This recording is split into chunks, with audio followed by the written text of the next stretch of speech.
Gusto mo bang tumalino? Let's talk about that today. Hi there! Thank you for checking out my channel. Thank you for clicking on this video. This video is not my usual content, so if you want lessons on math, language, logic, and those things, click on my other videos. This one is actually part of my Sunday motivation series in which I try to help set the tone for your next week. I started this series kasi napapansin ko pag Sunday nights, usually down na tayo kasi work week na naman, study week na naman, and we feel sad kasi pagura na naman ito and we feel demotivated. So hopefully, this will give you a bit of a boost as you start your next week. Today, we're going to start our series on wisdom.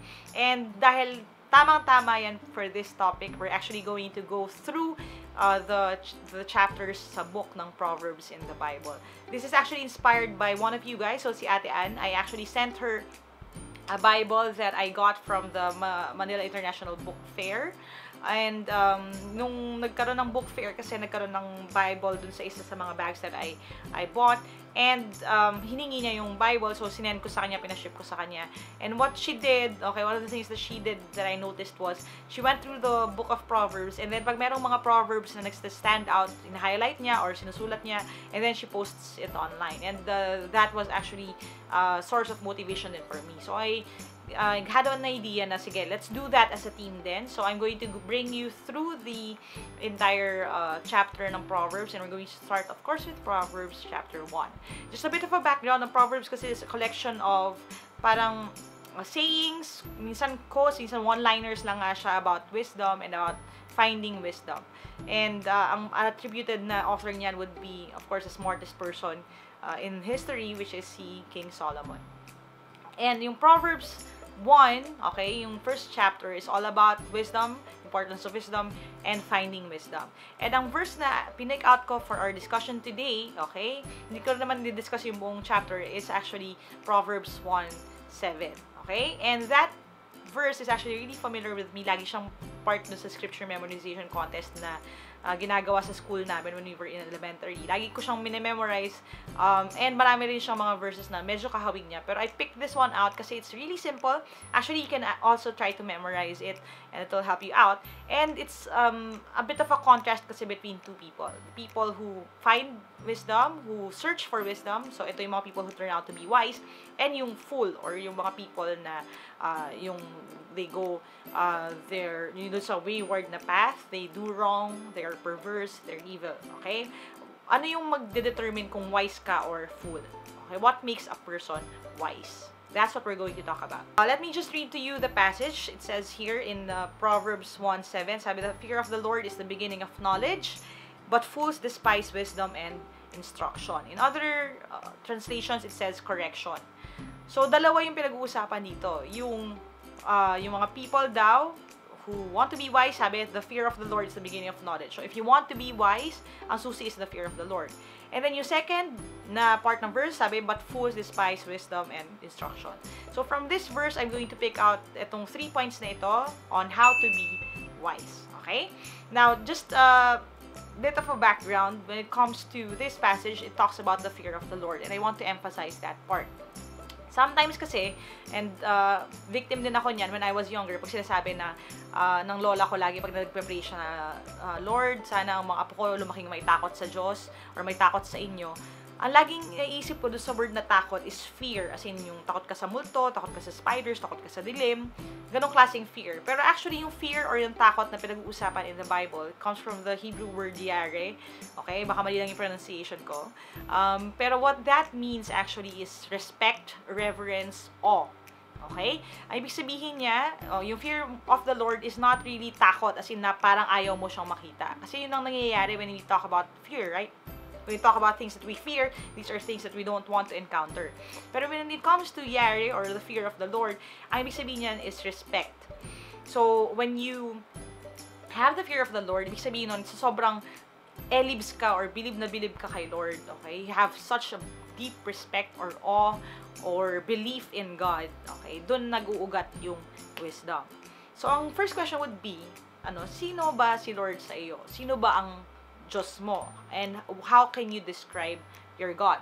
And if your God is like mine, omnipotent, omniscient, all-powerful, itong Diyos that I serve, that I believe in, He is good, He is great, He is gracious, then all of the things that I know stem from that truth. Doon siya nanggagaling. So when it says that the fear of the Lord is the beginning of wisdom, the more that you know, respect, believe in God, doon nagsisimula yung knowledge or yung wisdom. And yun naman talaga ang totoo. So I'm going to give you 3 points lang, okay, and how you can determine whether you're a wise person or a fool, and how you can actually try to live your life searching for wisdom. Okay? This is also based on my experience. Number 1, you have to admit inadequacy. Okay? Kasi ang unang reaction ko actually when it comes to looking at God is looking at myself and comparing yung pagkakaiba. Okay? When I look at God as holy, great, sobrang bait niya, sobrang galing niya, I feel inadequate. I feel na kulang ako, na parang sino ba ako? Parang sino ba ako para mahalin niya, or sino ba ako para mag-pay siya ng attention sa akin? And ganoon ang response natin if you want to be wise. You have to admit your inadequacy. Admit na marami ka pang hindi alam. Marami ka pang larangan na kailangan mo ng tulong. Okay? And honestly, ako rin, marami pa akong kahinaan, marami akong mga weaknesses, marami akong mga gusto pang matutunan or kailangan pang matutunan in life. Maybe a lot of you guys could teach me things din na hindi ko pa alam ngayon. So, when it comes to wisdom, if you want to be wise, you have to admit your inadequacy. Ang fool kasi, okay, sabi diba, fools despise wisdom and correction and instruction. Ibig sabihin nun, kung gusto mong maging fool, huwag mong aaminin na inadequate ka. And I think you can relate with me when I say na there are people like that, yung ayaw nilang aminin na may kahinaan sila. Okay? Mga people who would say na, hindi ko naman kailangan mag-review, and then eventually they will just fail. Or there are people na ayaw umamin na kahinaan nila itong part na ito, na mahina sila sa itong larangan na to. So, ang nangyayari, hindi sila natututo. So, ang number 1 talaga is to admit your inadequacy. Now, I think a lot of you guys already are at that point, and I hear you guys, I read your comments. Sometimes, they're a little sad pa nga. They would tell me na parang weak ako dito sa point na to, weak ako sa math, bata pa ako, hindi na ako marunong mag-English, hindi na ako magaling sa math. And that is a good first step. Kasi when you're humble, when you admit that you're inadequate, you're open to learning new things. However, it doesn't stop there. Huwag kayong hihinto doon. Okay? So, A, B, C yung points natin. A, admit your inadequacy. B is break your biases. You have to break your biases. Kasi kung hindi mo yun gagawin and you would stay with just admitting your inadequacy, hindi ka rin matututo. So, number 2, break your biases. Ang ibig sabihin yan, yung mga biases mo about yourself, about others, about God, you have to break those then. Okay? Again, if you know who God is, if your wisdom stems from the fear of the Lord, you would know that God can do anything. Diba? Kaya niya magmilagro. And because of that, okay, I'm able to break my own biases about myself and about others as well. One of the things that I always tell people is that everything's a learning experience. From the bad, you learn what not to do. From the good, you learn what to do. And yan ay galing dun sa knowledge ko na God can use anything and anyone to teach you what you need to know. And totoo yan sa buhay ko. Okay?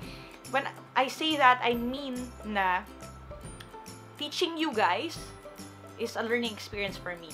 Okay? I've had teachers who were a lot smarter than me and I've learned from them. I've had people then in my life na not as smart, okay? Pero marami akong natutunan sa kanila. So, ang ibig sabihin nun, huwag ka magpapatalo dun sa bias mo, sa inherent bias mo, sa sarili mo at sa ibang tao. Yung iba kasi ang bias nila is against themselves. Sasabihin nila na, hindi coach, imposible na yan kasi bata pa ako talagang hindi na ako natuto. Sinukuan na ako na lahat ng tutor ko, wala na akong pag-asa. Naka 20 takes na ako, hindi na talaga ako papasa. Unang mong i-break yung bias na yun. Kasi kung hindi mo yan i-break, hindi ka talaga mag-conquer, hindi ka talaga magiging wise. Okay? And then, i-break mo rin yung biases mo against other people. Kasi believe me when I say, there are students who go sometimes sa isang classroom, pero they're not there to learn. They're there para ipahiya yung teacher nila. And I know that sadly because I used to be one of those students. Okay? Ang ugali ko nung estudyante ako was really bad. Okay? I would sit, lalo na sa first day ng class, tapos ang mindset ko was, impress me. Parang ganun yung feeling ko. Na parang, check ko muna, wait lang, is this teacher worthy of my time? May ganun nga klase ako ng arrogance when I was younger. Na parang, naku, kung puro typo naman itong teacher na to, kaya puro grammar errors naman siya. Parang nawawalan ako ng respect dun sa tao. Or parang, tinitinan ko siya na ako, sayang lang yung time ko dito. And that notion would color the rest of my time dun sa klase na yun. Okay? I would have sometimes, okay, when I was younger, buti na lang may awa ang Diyos. Nung bata ako, ang ginagawa ko, kaya itong teacher na to, parang wala akong bilib sa teacher na to. Parang tinatamad ako pumunta sa klase niya. Minsan kinakat ko yun, minsan parang nagchichikahan lang kami ng mga classmates ko. Or yun yung ginagamit kong time to work on my homework. Okay? Lalo na when I was in high school, ganun ang ugali ko. So again, hindi siya magandang ugali. And one of the things din kung bakit ayoko maging teacher, kasi sabi ko, naku, baka magkaroon ako ng mga estudyanteng ganun. And totoo nga, okay? I've taught a lot of classes na, and I've gone to many places in the Philippines, and I would notice people who are like that. Then, kahit sa review classes natin, may mga people who would go there eager to learn, and masarap turuan, pero may mga tao na parang, nakaganyan muna sila, parang inisip nila, wait lang, alam niyo ba yung sinasabi niya? Parang kailangan ko munang patunayan yung sarili ko before they can be open to learning or listening sa akin. And I hope na i-break niyo yung bias niyo na yan, especially if you're starting to review. Kasi, hindi lahat ng bagay alam nyo na, and since naamin mo na yan, ang pangalawang step na would be admitting na kahit sa maliliit na mga bagay, kahit sa reviewers, kahit sa mga videos na ito, okay, kahit na hindi nyo ako kilala, or kahit mas bata ako sa inyo, or mas less ang experience ko sa inyo, maybe you can still pick up something from me. Okay, so number 2, break your biases. Letter C, okay, yung pangatlo nating point, okay, is to cherish corrections. Okay? And again, struggle to. Okay? Struggle din yan for me. I find it hard, okay, to cherish corrections. In fact, when people say things about the videos that I make, or nagko-comment sila na negative about the work I do, I get to be very personal ako sa mga bagay na yan. Very protective ako sa mga bagay na yan. And madali akong ma-offend, or madali akong masaktan, lalo na before. So, things have been better na as the years went by, pero hindi pa rin sobrang okay. Na when people say negative comments sa baba, apektado pa rin ako. And I'm learning to do that. Pero I'm encouraging you guys to grow with me. Let's cherish corrections. Kasi itong corrections na to, these will help us be more wise. Ang truth of the matter kasi talaga is that sometimes yung mga bagay na akala natin maganda na sa paningin natin, lalo na dahil tayo ang gumawa, yun pala may mga bagay pang pwede tayong i-improve. And sabi nga, di ba, habang nabubuhay, meron pa rin pag-asa. Habang buhay, meron pa rin room for improvement. So, yun yung magiging goal natin. In order for us to be wise, we have to cherish corrections. Okay?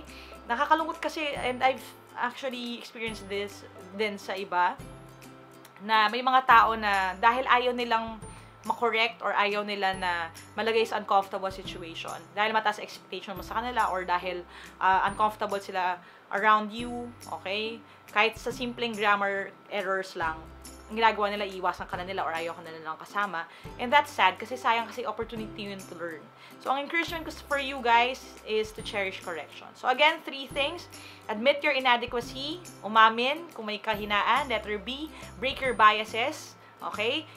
Don't quit sa sarili ninyo, and also be open to learning from other people. And number 3, letter C, cherish corrections. And hopefully those 3 things would be something na helpful sa inyo in our quest to be wiser.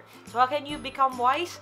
Remember to fear the Lord, respect the Lord, know that God can work miracles in your life. And that's our Sunday motivation video for today. If you found this encouraging, don't forget to hit like, share this with your friends, lalo na kung feeling niyo ma-encourage din sila nito. And don't forget to subscribe to this channel, hit the bell icon para wala kayong ma-miss. The next video will be a math lesson tomorrow, and I'm excited to teach you guys that. As always, if you want to reach out to me directly, you can go to www.facebook.com/teamlyqa. And if you want advice or any personal motivation or anything like that, if you want to talk to me on a more personal level, you can go to www.facebook.com/atelayqa Maravilla. Thank you guys for watching. Aja, kaya niyan. Never stop learning, and I'll see you in my next video. Bye for now.